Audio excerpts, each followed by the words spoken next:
ഈശോ മിശിഹായിക്കും സ്തുതിയായിരിക്കട്ടെ. മറ്റൊരു വിഭൂതി ബുധൻ കൂടി. കഴിഞ്ഞ ഓശാന ഞായറിൽ ഇളങ്കാറ്റിലാടി ഏറ്റവും ഉയർന്നു നിന്ന ഒരു കുരുത്തോല കാലത്തിൻ്റെ അതിക്രമത്തിൽ ഉണങ്ങിയും ജീർണിച്ചും അഗ്നിയിലമർന്ന് നമ്മുടെ നെറ്റിത്തടങ്ങളിൽ കുരിശടയാളമായി വീണ ഒരു ദിനം.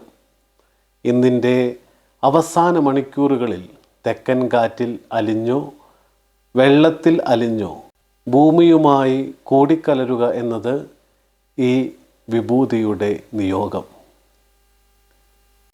ആദമ എന്ന വാക്കിൻ്റെ അർത്ഥം മണ്ണ് എന്നാണ്. ആദം എന്ന വാക്കിൻ്റെ അർത്ഥമാകട്ടെ മണ്ണിൽ നിന്ന് മെനഞ്ഞെടുക്കപ്പെട്ടവൻ എന്നും.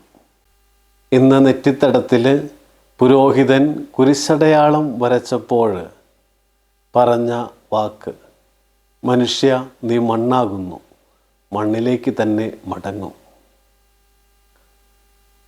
നമ്മൾ മനുഷ്യരാണെന്നും മണ്ണിലേക്ക് മടങ്ങേണ്ടവരാണെന്നും ഓർമ്മപ്പെടുത്തുന്ന നോമ്പുകാലത്തിൻ്റെ തുടക്കമാണിന്ന്.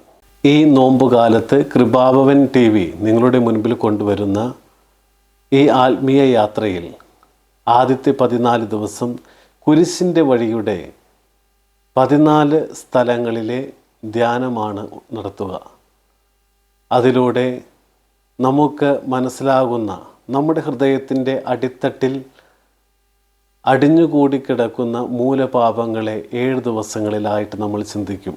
പിന്നീടുള്ള 14 ദിവസം ഈ മൂലപാപങ്ങളെ നിർമാർജനം ചെയ്യുന്നതിന് വേണ്ടിയിട്ട് 14 കാരുണ്യ പ്രവർത്തികളെ നമ്മൾ മനസ്സിലാക്കുവാനായിട്ട് പോകുന്നു.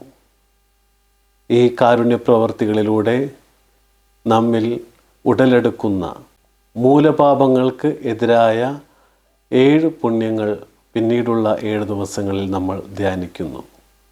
അതിനുശേഷം നല്ലൊരു കുമ്പസാരത്തോടു കൂടെ വലിയ ആഴ്ചയിലേക്ക് നമ്മൾ പ്രവേശിക്കും.